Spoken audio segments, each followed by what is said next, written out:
உங்கள் ஜாய் டிவியில் திங்கள் முதல் சனி வரை இரவு 10 மணி முதல் 10:30 மணி வரையும் மற்றும் ஒவ்வொரு வெள்ளியும் மாலை 8:30 மணி முதல் 9:30 மணி வரை. செங்கடல் இருந்தாலும் வைப்பண்டா ஒரு ஸ்டெப்பு முன்னாடி, எரிகோ வந்தாலும் வைப்பண்டா ஒரு ஸ்டெப்பு முன்னாடி, யோர்தான் வந்தாலும் வைப்பண்டா ஒரு ஸ்டெப்பு முன்னாடி, கோலியாத்து வந்தாலும் வைப்பண்டா ஒரு ஸ்டெப்பு முன்னாடி, பின்னாடி மட்டும் வச்சிட மாட்டேன். ரிவைவல் நைட் என்ற நிகழ்ச்சியின் மூலமாக தீர்க்க தரிசன செய்திகளை சகோதரர் பீட்டர் எல்விஸ் பிரசங்கிப்பார் மற்றும் சகோதரி அனிதா பீட்டர் அவர்கள் துதி ஆராதனை ஏறெடுப்பார்கள்.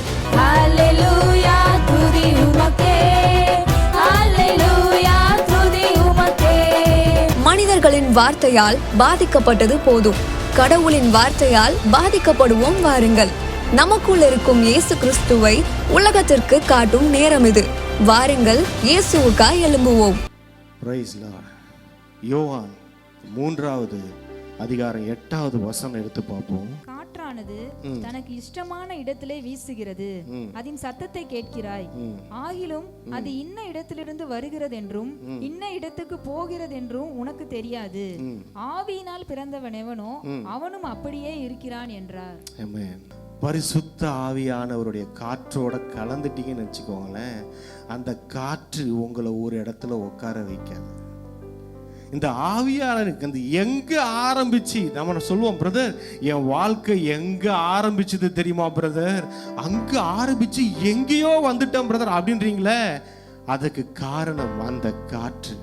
அது எங்க ஆரம்பிச்சதுன்னு தெரியல, ஆனா உங்களை எங்க கொண்டு போகணுமோ அங்க கொண்டு போயிடும். இதுக்கு என்னமா செய்யணும், அந்த காற்றோட கலந்துடணும்.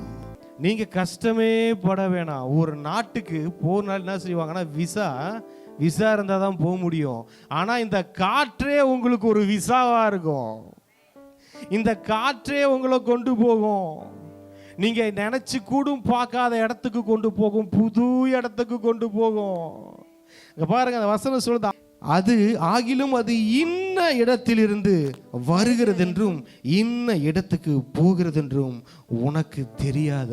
ஆவியில் இருக்கிறவன் மனுஷன் வாழ்க்கை எங்க ஆரம்பிச்சு எங்க போகணும் ஒருத்தவனுக்கும் தெரியாது. இந்த பைபிள் எல்லாருடைய வாழ்க்கை அப்படிதான் ஆரம்பிச்சதை பார்த்தீங்கன்னா அற்பமாக இருந்தது. ஆனால் அந்த காத்தோட சேர்ந்தவன், பரிசுத்த ஆவியானவரோடு சேர்ந்தவன், அவன் அந்த காத்து தூக்கிட்டு போச்சு. எத்தனை பேரு, எத்தனை சாட்சிகள், மேகம் போன்ற திரளான சாட்சிகள் நமக்கு இருக்கு. ஆபிரகாம் எங்க ஆரம்பிச்சாரு, இன்னைக்கு இந்த ஆபிரகாம் அந்த காத்து தூக்கிட்டு சுமந்துகிட்டு இருக்கு. திருச்சபைகள்ல ஆபிரகாமை பத்தி பேசிக்கிட்டு இருக்கிறோம். மோசே எங்க இருந்தாரு, அவர் எங்க இருந்து அந்த காற்று எங்க தூக்கிட்டு போச்சு. யோசேப்பு எங்க இருந்தாரு. இந்த காத்து விடாதுங்க, இந்த காற்று விடாது, யாரையும் விடாது. ஒன்னே ஒண்ணு, இந்த காத்துல கலந்த தூசி மாதிரி ஆயிடணும். ஐயா கலந்துடுறையா, அப்படியே பறந்துருவீங்க. இருக்கிற இடத்துல இருந்து ஒரே ஜம்பு தான். வாழ்க்கை ஒரே மாதிரி இருக்க போறது இல்லை, வேற மாதிரி மாறிடும். அந்த காற்று என்னமா செய்யுமா, தனக்கு இஷ்டமான இடத்துல உங்களை வீச செய்யும். தனக்கு பிடிச்ச இடங்களை பாருங்க. எனக்கு பிடிச்ச இடம் ஒண்ணு, இந்த காற்றுக்கு பிடிச்ச இடம் அது எப்படி இருக்கும் பார்த்துக்கோங்க. மனுஷன் ஏன் அறிவுக்கும் ஏன் ஞானத்துக்கும் சில இடங்கள் பிடிக்கும், ஆனா இந்த கடவுளுக்கு பிடிச்ச இடம் இருக்குல்ல, அது அதை விட பெஸ்டா இருக்கும். நம்ம நினைச்சுக்கிறோம், நான் நினைக்கிறது தான் நல்லா இருக்கும், நான் நினைக்கிறது தான் அழகா இருக்கும், நான் நினைக்கிற வாழ்க்கை தான் பியூட்டிஃபுல்லா இருக்கும். அப்படி இல்லை, ஆண்டவர் என்ன நினைக்கிறாரு, எப்பா நீ நினைக்கிற மாதிரி இல்லப்பா, உன்னை நான் நினைக்கிற மாதிரி கொண்டு போறேன். உங்களை பத்தி யாரு நல்லதா யாரு புரிந்து கொள்ளணுமோ அவங்க புரிந்துகிட்டா போதுங்க. ஏன்னா இவங்க புரிஞ்சிக்கல, அவங்க புரிஞ்சிக்கல, இவங்க எங்களை அண்டர்ஸ்டாண்ட் பண்ணிக்கல பிரதர் அப்படிலாம் நினைக்காதீங்க. ஒரே ஒருத்தவன் நினைச்சா போதும், 1000 பேர் உங்களை நினைச்சு பார்க்கணும்னு அவசியமே இல்லை. யார் உங்களை நினைக்கணுமோ அவங்கள நினைக்க வச்சு உங்களை ஆண்டவர் உயர்த்திடுவாரு. ஆனால் நம்ம என்ன நினைக்கிறோம், நம்ம இவங்களை, அவர் சொன்னார் பார்த்தீங்களா, அவர் சொல்லுவார் அந்த இவர்கிட்ட இந்த தரிசனம் சொன்னதுக்கு அப்புறம், இங்கே பாருங்களேன், 40வது அதிகாரம் 15வது வசனத்தில் ஒருத்தவனுக்கு தரிசனத்தை சொல்லி அவனை வந்து காப்பாற்றி விட்டுருவாரு. அப்போ அவர்கிட்ட சொல்லி அனுப்புவார், நீ வாழ்வடைந்திருக்கும் போது என்னை நினைத்து என் மேல் தயவு வைத்து என் காரியத்தை பார்வோனுக்கு அறிவித்து இந்த இடத்திலிருந்து என்னை விடுதலையாக்க வேண்டும் என்றார். அவர் நினைச்சாரு, யோசேப்பு ஒருத்தவனுக்கு மினிஸ்ட்ரி பண்ணியாச்சு, இவனால நம்ம வாழ்க்கை நல்லாயிடும். அவன் சொன்னான், எப்பா உனக்கு வாழ்வு வந்துருச்சு, நீ வாழ்வு அடைஞ்சிருக்கும் போது என்ன கொஞ்சம் நினச்சிக்கோ அப்படின்னு சொல்கிறாங்க. பாருங்க, எந்த மனிதர்களாலும் நமக்கு உயர்வு வர போகிறதில்ல. சில பேரை வச்சே நமக்கு ஆண்டு ஒரு உயர்வை வச்சிருந்தாலும் அந்த மனிதர்கள் மேலே நம்ம நம்பிக்கை வச்சிடக்கூடாது. அந்த மனிதர்கள் மேலே நம்பிக்கை வச்சிடக்கூடாது. வச்சிருக்கலாம். அவர் சொன்னார் பாருங்க, அவன் மேலே ஒரு தரிசனம் சொல்லி அவனை காப்பாற்றி விடுறாரு. அவன் நல்ல நிலைமைக்கு போக போறான்றது தெரிஞ்சிருச்சு இந்த யோசேப்புக்கு. ஆனாலும் பாருங்க, அவர் என்ன பண்ணுறாரு, அவரை நம்பிட்டாரு. கொஞ்சம் நீ வாழ்வடைஞ்சிருக்கும் போது என்ன கொஞ்சம் நீ நினச்சிக்கோப்பா. ஆண்டவர் பார்த்தாரு, 2 வருஷம் அவர் மறந்துட்டாரு. ஆனால் ஆண்டவர் மறக்கல. ஆண்டவர் என்னமா சொல்கிறார் உங்ககிட்ட, யாரு நினைச்சா என்ன, யாரு நினைக்காட்டி என்ன, நான் உன்னை நினைச்சிருக்கிறேன். நான் நினைச்சேன்னா எப்படி இருக்கும் தெரியுமா உங்க வாழ்க்கை? இந்த கர்த்தர் ஒருவனை நினைத்தருளினார்னா வாழ்க்கை எப்படி தெரியுமா இருக்கும்? அவன் அது நாள் வரைக்கும் ஏங்கிக்கிட்டு இருந்தது, அதனால் வரைக்கும் அவன் ஆசைப்பட்டுக்கிட்டு இருந்தது, அவன் அதனால் வரைக்கும் பிரயாசப்பட்டு கொண்டிருந்தது, அவனுக்கு அது ஈஸியா கிடைச்சிரும். அல்லேலூயா, அல்லேலூயா. யாரு நல்லா இருக்கிறனால நம்ம நல்லா இருக்க போறது இல்லைங்க. யாரு வாழ்வடைந்து இருக்கிறதுனால நம்ம நல்லா இருக்க போறதில்ல. நமக்குள்ள இயேசு வாழ்ந்து கொண்டிருப்பதனால் நாம் நல்லா இருக்க போறோம். அவங்க நல்லா இருக்கிறாங்க, என் சொந்தத்துல என் ஃப்ரெண்ட்ஸ் நல்லா இருக்கிறாங்க, அதனால நான் நல்லா இருப்போனா? கிடையாது. நம்மளை வாழ வைக்கிறவர் அவர். அவரை உள்ள எந்த அளவுக்கு வாழ வைக்கிறோமோ நம்ம அந்த அளவுக்கு வாழுவோம். அல்லேலூயா. ஆண்டவர் எனக்கு உங்களை எல்லாத்துக்கிட்டையும் சொல்ல ஒரு வார்த்தை என்ன தெரியுங்களா? யோசேப்போட வாழ்க்கையில் எல்லா சூழ்நிலையிலையும் அவனுக்கு ஒரு விஷயம் இருந்திருக்கும். என்ன தெரியுமா? அடுத்தது என்ன நடக்கும், என் லைஃப்ல என்ன நடக்கும்? அவர் சொன்னார்ல, ஆசீர்வாதம் வந்துச்சு, வாக்குத்தத்தம் வந்துச்சு, அழைப்பு வந்துச்சு, எல்லாம் வந்துச்சு. ஆனா அதுக்கு எதிராக தான் இல்லாம நடக்குது. ஒண்ணு கூட வாக்குத்தத்தம் நிறைவேற மாதிரியே நடக்கல. ஒரு மனுஷனை பார்க்கறையா, ஒரு மனுஷன் என் மேல இருக்கிற வாக்குத்தத்தத்துக்கு ஏத்த மாதிரி ஒருத்தவன் கிடைப்பானான்னு பார்த்தேன், கடைசி வரைக்கும் கிடைக்கல. சூழ்நிலைகள்லாம் இப்படி இருக்குது, எல்லாமே அகைன்ஸ்டாக தான் இருக்குது. ஆனால் அவன் லைஃப்பில் நினச்சிருப்பான், என்ன நடக்கும்?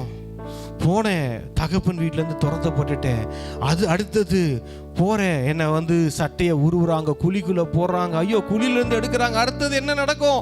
ஐயோ விற்கப்படுகிறேன், ஐயா அடுத்தது என்ன நடக்கும்? ஐயா விற்று இன்னொரு இடத்துக்கு போறையா, அடுத்தது என்ன நடக்கும்? அங்கே என் மேலே வீண் பழி சுமத்துறாங்க, ஐயா அடுத்தது என்ன நடக்கும்? ஐயா சிறைச்சாலைக்கு போறையா, அடுத்தது என்ன நடக்கும்? அடுத்தது என்ன நடக்கும்? சொல்றார் ஆண்டவர், சம்பவிக்க போறது என்றால் நீங்க எல்லாருடைய தலையை ஆண்டவர் உயர்த்த போகிறார். அல்லேலூயா. நெக்ஸ்ட் அதுதான் நடக்குது. உங்க சூழ்நிலைகள், சில காரியங்கள்லாம் நீங்க கடந்து வந்திருக்கலாம். ஆனா ஆண்டவர் என்னமா செய்யறாரு, நீங்க இந்த கிறிஸ்துவை உங்களுக்குள்ள வாழ வைக்கும் போது ஆண்டவர் உங்க சூழ்நிலைகள் எல்லாமே இருக்குங்க, ஒரு மாதிரி நெகட்டிவாவே இருக்கும். ஆனா வசனம் என்ன தெரியுமா சொல்லுது? இப்ப நீங்க படிச்சுக்கிட்டே வந்து, கர்த்தர் யோசேப்போடு கூட இருந்தார். அல்லேலூயா. அதுதான் விஷயம். இந்த காரியங்கள் எதுவும் அவனை பாதிக்கல. இங்க பாருங்க, சுத்தி நடக்கிறது 1000 நடந்தாலும் உங்க மேல இருக்கிற அழைப்புல ஒரு துளிய கூட அது திருட முடியாது.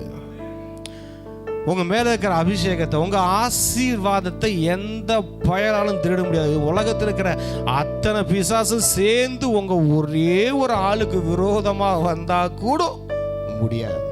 லூசிஃபரே இறங்கி வந்து அவன் பரமசேனை, அவன் டோட்டல் சேனையை கூட்டிட்டு உங்க ஒரே ஒரு ஆளுக்கு முன்னாடி வந்தாலும் வேலைக்கு ஆகாது. ஏன்னா உள்ள யார் இருக்கிறார்? உள்ள ஆண்டவர் இருக்கிறார். ஆண்டவர் சொன்னாரு, உங்க எல்லாரோட லைஃப்ல அவங்க அடுத்தது என்னன்னு தான் கேட்டுட்டு இருக்காங்க.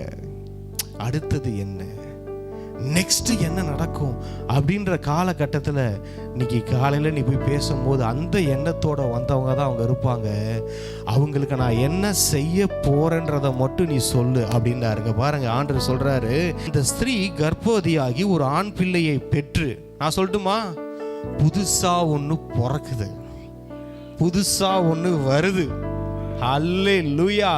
அவங்க பாருங்க, இந்த குழந்தை பிறந்தப்போ சூழ்நிலை எப்படி தெரியுமா இருந்துச்சு?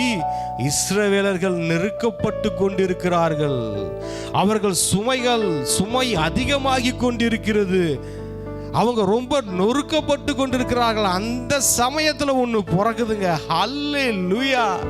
இவர்கள் அவங்க வாழ்க்கையில புதுசா ஒன்று பிறக்குது, புதுசா ஒன்று பிறகுது. ஆண்டவர் சொன்னார், அந்த ஸ்திரீ ஒரு ஆண் பிள்ளையை பெற்றாள். அல்லேலூயா. புதுசா ஒன்று வருதுங்க. அது என்னமோ, குழந்தை இல்லாத குழந்தை வரலாம், ஒரு புது பிஸ்னஸ் வரலாம், இல்லைன்னா புது ஊழியம் வரலாம், ஏதோ ஒன்று வருது. அது எதுக்கு தெரியுமா புதுசா வருது? இப்போ உங்க கையில் ஆண்டவர் கொடுக்க போறாரு. வெளியே என்ன இருக்கு? எகிப்து இல்ல, அங்க நெருக்கம் இருக்கு, அங்க ஒடுக்கம் இருக்கு. சூழ்நிலைய பார்த்தா அது ஒண்ணு புதுசா ஒண்ணு நம்மளை ரட்சிக்கிற மாதிரி ஒண்ணு, தேவனுடைய அழைப்பை நிறைவேற்றுகிற மாதிரி ஒண்ணு என்கிட்ட பிறக்குமா, என் மூலமா நடக்குமான்ற சூழ்நிலைகள்லாம் எதிராக தான் இருக்குது. அப்படி ஒன்று பிறந்துச்சு பாருங்க. இங்க பாருங்க, அது என்னதுன்னா, அதை 3 மாதம் ஒளித்து வைத்தாள். ஆண்டவர் ஒன்று சொன்னாரு, நான் சில பேரைப்பா ஒளிச்சு வச்சேன், மறைச்சி வச்சேன். ஆனால் அவங்க நினச்சிக்கிட்டாங்க, இந்த ஆண்டவர் என்னை ஒளிச்சே வைக்கிறாரு, மறைச்சே வைக்கிறாரு. இங்கே பாருங்க, ஒரு சில நாட்களில் ஆண்டவர் நம்ம ஒளிச்சு வைக்கிற நேரம் இருக்கும், ஏன்னா அது குழந்தையா இருக்கு. ஒரு சில நாள் என்னமா செய்வார், வெளியே என்ன இருக்கு, ஏன்டா ஐயா ஆண்டவரை என்னை ஒளிச்சு வைக்கிறீங்க, மறைச்சி வைக்கிறீங்க, எப்பா இப்போ நீ போனா உன்னை கொன்னுடுவாங்க. எகிப்திய அரசாங்கம் குழந்தைகளை கொன்று கொண்டிருக்கிறது, இப்போ நீ வெளியே போனா உன்னை கொன்னுடுவாங்க.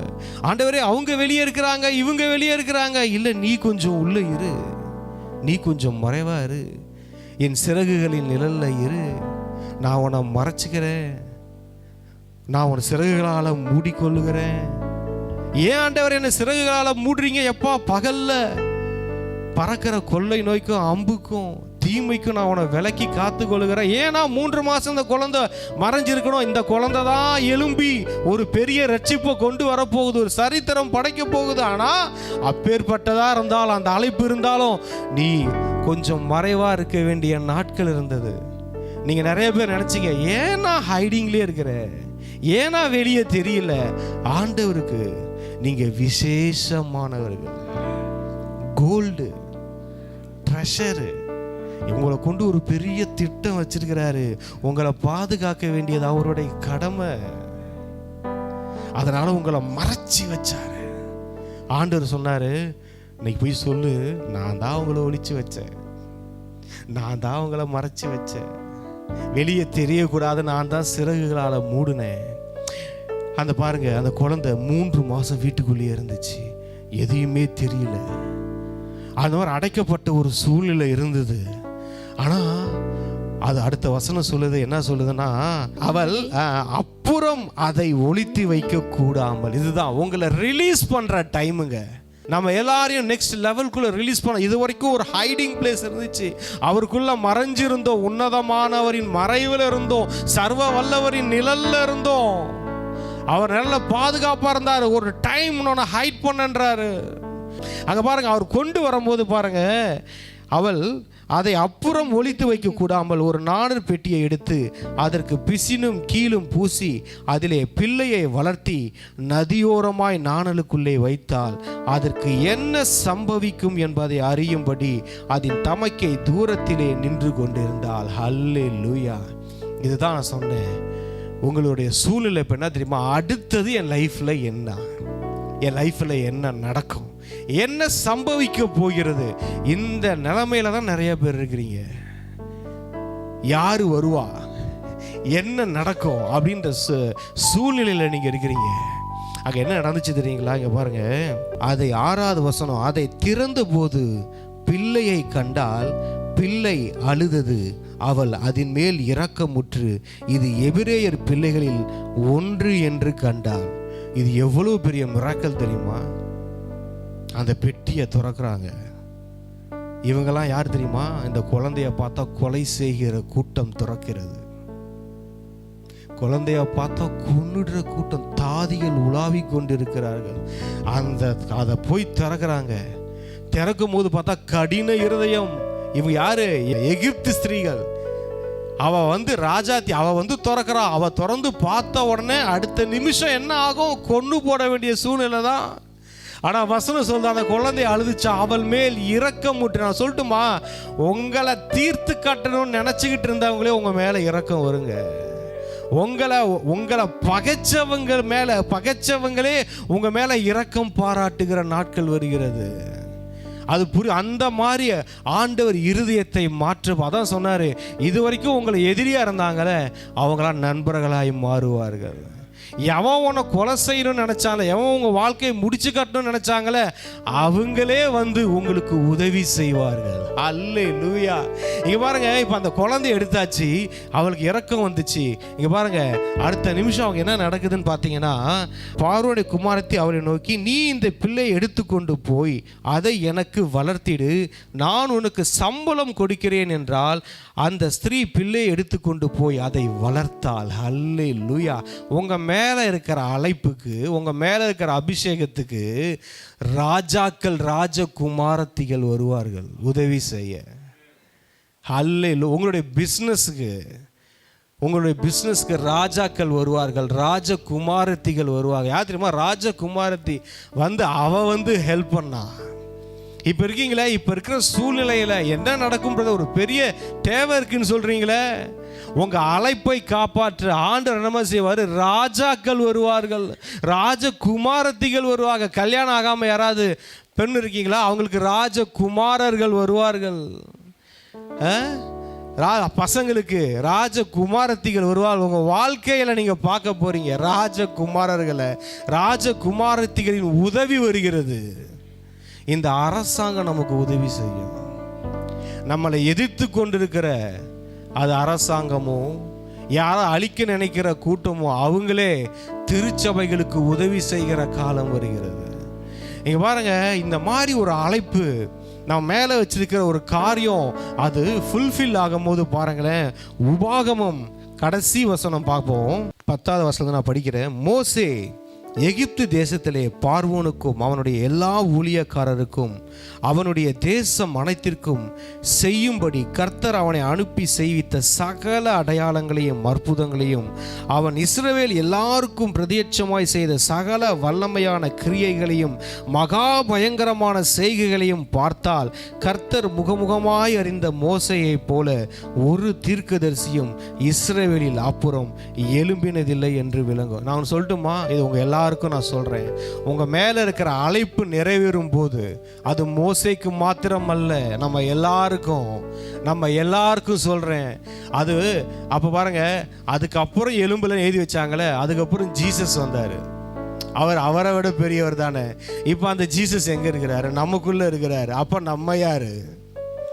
ஹல்லேலூயா. பிரியமானவர்களே, நம்ம அழைப்பை நம்ம நிறைவேற்றி முடிக்கும் போது எப்படி தெரியுமா இருக்கும்? அவங்கவுங்க பேரை போட்டு படிங்க. அந்த 10வது வருஷம் உபாகமம் 34:10. மோசே எகிப்து, பீட்டர் உங்க பேர் போட்டுக்காங்க. எகிப்து தேசத்திலே பார்வோனுக்கும் அவனுடைய எல்லா ஊழியக்காரருக்கும் அவனுடைய தேசம் அனைத்திற்கும் செய்யும்படி கர்த்தர் அவனை அனுப்பி செய்வித்த சகல அடையாளங்களையும் அற்புதங்களையும் அவன் இஸ்ரவேல் எல்லாருக்கும் பிரத்யட்சமாய் செய்த சகல வல்லமையான கிரியைகளையும் மகா பயங்கரமான செய்கைகளையும் பார்த்தால் கர்த்தரை முகமுகமாய் அறிந்த மோசையை போல, பீட்டரை போல உங்க பேரை போடுங்க, ஒரு தீர்க்கதரிசியும் இஸ்ரவேலில் அப்புறம் எழும்பினதில்லை. ஹல்லேலூயா. இது என்னன்னா, உங்களை கொண்டு உங்களை ஆண்டவர் ஒன்று செய்ய வச்சிருக்காருல, அந்த இடத்துல யாருமே ஃபில் பண்ண முடியாதுங்க. உங்களை வச்சு தான் செய்ய முடியும். நீங்க தான் அதை பர்ஃபெக்டா செய்ய முடியும், சக்சஸ்ஃபுல்லா செய்ய முடியும். அதனால தான் இதை உங்ககிட்ட கொடுத்துருக்கிறாரு. அதனால தான் இந்த அழைப்பு உங்ககிட்ட வந்திருக்கு, நம்ம கிட்ட வந்திருக்கு. இந்த அபிஷேகம் நம்ம கிட்ட வந்திருக்கு. நம்ம இந்த அழைப்பு முடிக்கும் போது ஒன்னே ஒன்று, ஆண்டவரோட வாழ்ற வாழ்க்கை, உலகத்தோடு வாழ்கிற வாழ்க்கை இல்லை, தேவனோடு வாழ்கிற வாழ்க்கை தான் நம்ம வாழ்க்கையில் வெற்றியை கொண்டு வரும். ஆண்டவரோட உறவுல இருக்கிற வாழ்க்கை, அவனுடைய வார்த்தையில வாழ்ற வாழ்க்கை தான் வெற்றியை கொண்டு வரும். அது இல்லாம நம்ம சுயமா ஒரு ஸ்டெப்பு கூட எடுத்து வைக்க முடியாது பாருங்க. ஸோ இங்க பாருங்க, ஒன்னே ஒன்று தான் நான் சொல்றேன். உங்கள் லைஃப்பில் அடுத்து என்ன சம்பவிக்கும்னு நினைக்கிறீங்களே, அடுத்தது என்ன நடக்கும்? ரொம்ப நாள் கொஞ்சம் ஹைடிங்கில் இருந்துட்டேன் பிரதர், கொஞ்ச நாள் குழியில் கடந்தேன் பிரதர், கொஞ்ச நாள் என்னெல்லாம் ஒளிச்சு வைக்கப்பட்ட மாதிரி இருந்துச்சு பிரதர், கொஞ்ச நாள் அன்னோன் பர்சனாக இருந்தேன் பிரதர் அப்படி சொல்கிறீங்களே, ஆண்டவர் உங்களை உயர்த்துகிற காலம் இது. எல்லாம் பார்த்து ஆச்சரியப்படுற மாதிரி, இது வரைக்கும் இப்படி ஒரு வாழ்க்கை இவங்க யாரும் வாழ்ந்ததே இல்லப்பா அப்படின்ற மாதிரி உங்களை வாழ வைப்பார் ஆண்டவர். வித்தியாசமா வாழ வைப்பார், வினோதமா வாழ வைப்பார், சீரும் சிறப்புமா வாழ்வீங்க. ஒன்னே ஒன்று, உங்க மேல உங்களுக்குள்ள இருக்கிற பெஸ்ட்டை நீங்க பார்த்துருங்க.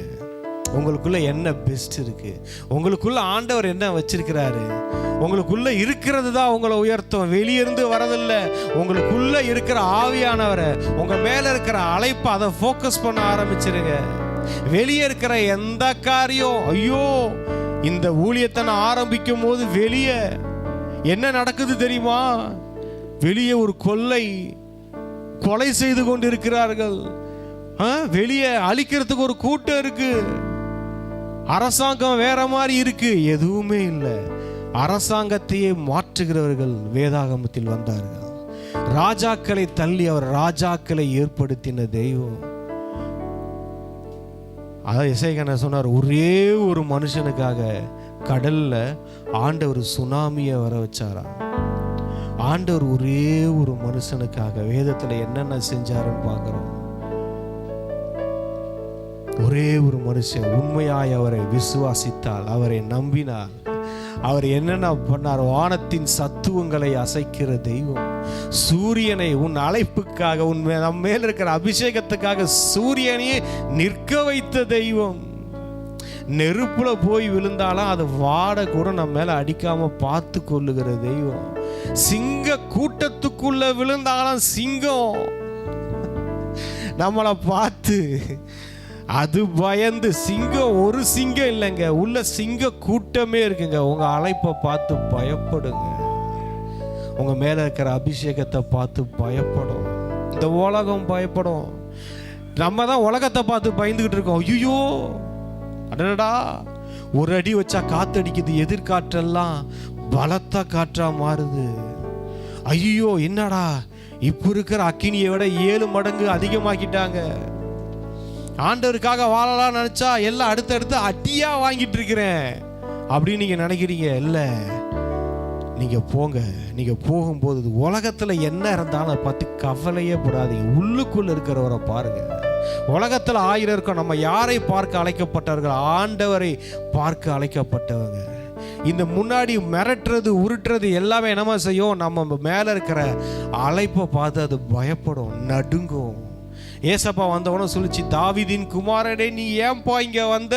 நாங்க ஓடுறோன்னு ஓடிச்சு. அந்த மாதிரிதான் உங்களுக்குள்ள ஆண்டவரை நம்ம வாழ வைக்கும் போது, நம்ம லைஃப்ல ஏதாவது தரித்திரம் இருக்குமானா, ஏதாவது சாபம் இருக்குமா, அது ஓடிடும். இருக்கிறதுக்கு அதுக்கு வாய்ப்பே இல்லை, அதிகாரமே கிடையாது, அதுக்கு வந்து ரைட்ஸே கிடையாது, அதுக்கு அதிகாரம் அத்தாரிட்டியே கிடையாது. நம்ம அத்தாரிட்டி ஏதாவது கொடுத்தாதான், நுழைவு சீட்டு ஏதாவது நம்ம கொடுத்தாதான் அது வரத்துக்கு வாய்ப்பு இருக்கு. அது மீறி அது நம்ம வாழ்க்கையில என்ட்ராகிறதுக்கு அதுக்கு ரைட்ஸே இல்லை, அது வர முடியாது.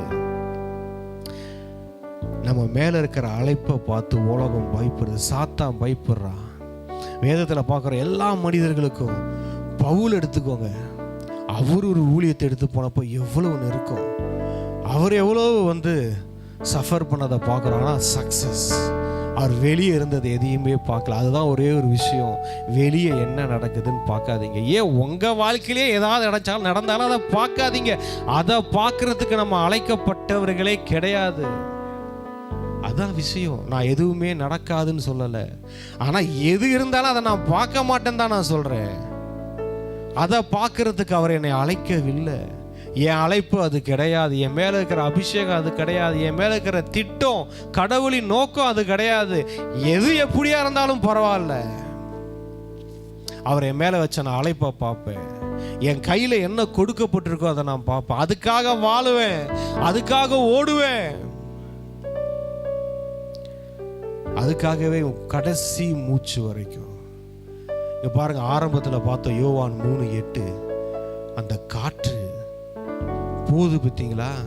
அந்த காற்று போக போக இங்க பாருங்க, அது எங்கெல்லாம் போகுதோ, யாரெல்லாம் சுவாசிக்க கஷ்டப்பட்டுட்டு இருக்காங்களோ அவர்களுக்கெல்லாம் அந்த காற்று ஜீவ காற்றாய் மாறிடும்.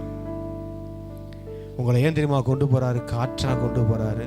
இன்னைக்கு இந்த உலகம் அழிந்து கொண்டு இருக்கிறது. அழிந்து கொண்டு இருக்கிற உலகத்துக்கு ஜீவன் கொடுக்க நமக்குள் இருக்கிற அந்த ஜீவனை ஜீவனாகிய இயேசு கிறிஸ்துவ, அந்த பரிசுத்த ஆவியானவரின் காற்றை, அந்த காற்று நம்மளை கொண்டு போய் அநேகரை வாழ வச்சிரும். அநேகருக்கு காற்று கொடுக்க, அநேகர் உயிருக்கு போராடிட்டு இருக்காங்க. இன்னைக்கு இதெல்லாம் உலகம் நரகத்தை நோக்கி போய்கிட்டு இருக்கு. அந்த ஜனங்களுக்கெல்லாம் விமோச்சனம் நமக்குள்ள இருக்கிற அந்த ஜீவ காற்று தான், அந்த பரிசுத்த ஆவியானவரின் காற்று தான். அதுதான் அந்த யோசிப்பு மேல இருந்த அந்த விசேஷித்த ஆவி என்ன பண்ணுச்சுன்னா, அந்த ஆவி உலகத்தையே வாழ வச்சுது. அந்த மனுஷன் மேல இருந்த காற்று, அந்த ஆவியானவரின் காற்று, அந்த காற்றை பார்த்து ஓடி வந்தாங்கப்பா. அந்த காற்றுனால நடந்த அந்த நன்மையை பார்த்து உலகத்தில் இருக்கிற அத்தனை பேரும் ஓடி வந்தாங்க. அந்த மனுஷங்கிட்ட வந்தாங்க. உலகம் நம்மளை திரும்பி பார்க்குங்க, உலகம் நம்மளை திரும்பி பார்க்கும். அந்த காற்றை மட்டும், அந்த ஜீவ காற்றை, ஆவியானவரை உள்ள அசைவாட விட்டுடுவோம். அந்த காற்று எந்த அளவுக்கு வீசுதோ, அந்த காற்று நம்மளை எங்கெங்கெல்லாம் கொண்டு போதோ, நான் இங்கே போனோம் நான் அங்கே போகணும் இல்லை, அந்த காற்று நம்மளை எங்கெங்கெல்லாம் கொண்டு போதோ அங்கெல்லாம் போயிட்டே இருப்போம். அந்த நதி போகிற இடமெல்லாம் என்ன தெரியுமா ஆகுமா? பொன் விளையும் இருக்குல்ல. இது நதியா போனாலும் ஆசீர்வாதம், இது காற்றா போனாலும் ஆசீர்வாதம் தான். ஒரு தேவ மனுஷன் அவன் எங்க போனாலும் எப்படி போனாலும் ஆசீர்வாதம் தான். ஹல்லேலூயா. இங்க பாருங்க, ஆண்டவர் நீங்க போகாத இடத்துக்கு உங்களை கூட்டிட்டு போக போறார். அந்த காற்று உங்களை நீங்க பார்க்காத இடத்துக்கு உங்களை கூட்டிட்டு போக போகுது. நீங்க இது வரைக்கும் என்ஜாய் பண்ணாத இடத்த கூட்டிட்டு போய் உங்களை என்ஜாய் பண்ண வைக்க போகுது. ஒன்னே ஒண்ணு, அது இஷ்டத்தோட சேர்ந்துருங்க. ஏன் இஷ்டம் அப்படின்னு இல்லை, அவர் இஷ்டமே ஏன் இஷ்டமா மாறிட. காத்தோட வாழ்ற வாழ்க்கை என்ன தெரியுமா? அவர் இஷ்டம் ஏன் இஷ்டமா மாறிடும். அவர் அந்த கடவுளுடைய பார்வை என் பார்வையா மாறிடும். அந்த கடவுளுடைய ஏக்கம் ஏன் ஏக்கமா மாறிடும். அவரை மாதிரி நம்ம வாழ ஆரம்பிச்சிருவோம். அப்படின்னு காத்தோட காத்தா கலந்து போயிட்டு இருக்கும் போது இந்த காத்து எங்கெங்கேயோ கொண்டு போயிடும். காத்துக்குன்னா எங்கேயாவது தேசத்தை விட்டு தேசத்தை போறதுக்கு விசா இருக்குதா? இல்லை, ஏதாவது அடிச்சு உடச்சி தெரிச்சு தள்ளிட்டு போயிட்டே இருக்கும். உங்க முன்னாடி தடையே இருக்காதுங்க. காத்து மாதிரி தூக்கிட்டு போவாருங்க, காத்து மாதிரி தூக்கிட்டு போவாரு. பிலிப்பு தூக்கிட்டு போனாரு. பிலிப்பு காணாம போயிட்டாரு, இன்னொரு இடத்துல காணப்பட்டாரு. எலியாவை தூக்கிட்டு போனாரு. அந்த மாதிரி உங்க வாழ்க்கை இருக்கிற இடத்துல இருந்து வேற லெவல் போகுதுங்க, வேற மாதிரி மாறுது. ஆண்டவர் அதான் சொன்னாங்க, காத்தோட கலந்துருங்க. அநேகருக்கு காத்தே இல்லாம கஷ்டப்படுகிற ஒரு கூட்டம் இருக்கு. அந்த காற்றுக்கு இந்த ஜீவ காற்றை நீங்க ஆக்சிஜன் சிலிண்டர்ல அடக்கி வச்சு கொடுப்பாங்க பாருங்க. அந்த மாதிரி தான் நல்ல பேக்கேஜ் நமக்குள்ள ஆண்டவர் அடக்கி வச்சிருக்கிறாரு. யாராருக்கு என்னென்ன தேவையோ எல்லாம் நமக்குள்ள இருந்து இருக்கிற ஆசீர்வாதங்க ஆமென் என்றும் நமக்குள்ள இருக்கிற எல்லா ஆசீர்வாதத்தையும் ஒரு பேக்கேஜா, ஒரு gift பாக்ஸா நம்ம ரிலீஸ் பண்றவங்களா இருப்போம். ஹல்லேலூயா. காத்து எங்கேயாச்சும் ஒரே இடத்துல நின்று பார்த்துருக்கீங்களா? காத்து, ஒரு காற்று இதில் கூட வருது பாருங்க. காற்று அடிச்சுன்னா போய் ட்ராவல் பண்ணிட்டு போயிட்டே இருக்கு, ஒரு இடத்துல நிற்காது. உங்கள் வாழ்க்கையும் சொல்கிறேன் பிரதர், ஒரே இடத்துல நின்ன மாதிரி இல்லை. அந்த காற்றோடு சேர்ந்து வாழுங்க. அந்த காற்று உங்களை தூக்கிட்டு போயிடும். எங்கே கொண்டு போகணுமோ அங்கே கொண்டு போகும். ஒரே நாளில் ஒரு நாளில் செய்ய முடியாத, போக முடியாத டிஸ்டன்ஸ் கூட போயிடும். இந்த காற்றோட ஸ்பீடில் சேர்ந்துட்டீங்கன்னா உங்கள் ஸ்பீடு இல்லை, நம்ம ஸ்பீடு 10 கிலோமீட்டர் ஸ்பீடு ஓடனா, இல்லை 20 கிலோமீட்டரு. ஆனால் அதுவும் எவ்வளோ தூரம் ஓடுவோம்? டயர்டாகிடுவோம். இந்த காற்றோடு சேர்ந்துட்டீங்கன்னு வச்சுக்கோங்களேன், இந்த காற்று அது ஸ்பீடில் உங்களை தூக்கிட்டு போகும். அது வேகத்தில் போகும். கடவுளின் வேகம் இந்த காற்றுல இருக்கு. அவ்வளோ ஸ்பீடில் டயர்ட் ஆகாது, டயர்டே ஆக மாட்டீங்க. ஒரு வசனம் இருக்குல்ல, ஓடினாலும் இளைப்படையார்கள். என்னங்க டயர்டே ஆக மாட்டேங்கிறீங்க? இவ்வளோ நல்லா இதாக இருக்கீங்க, எனர்ஜியாக இருக்கீங்க, என்னங்க விஷயம்? உள்ள வேற எனர்ஜி இருக்குங்க. என்ன எனர்ஜிங்க? ஏதாவது ட்ரிங்க்ஸ் ஏதாவது சாப்பிட்றீங்களா அப்படிங்க? இல்லைங்க, இது ஹோலி ஸ்பிரிட் எனர்ஜி. உள்ள வீசுற அந்த காத்தோட எனர்ஜி. ஹல்லேலூயா. பேதுரு நடந்தப்ப அந்த பலத்த காற்று, அங்க பலத்த தெய்வமும் இருந்தாரு இல்லையா?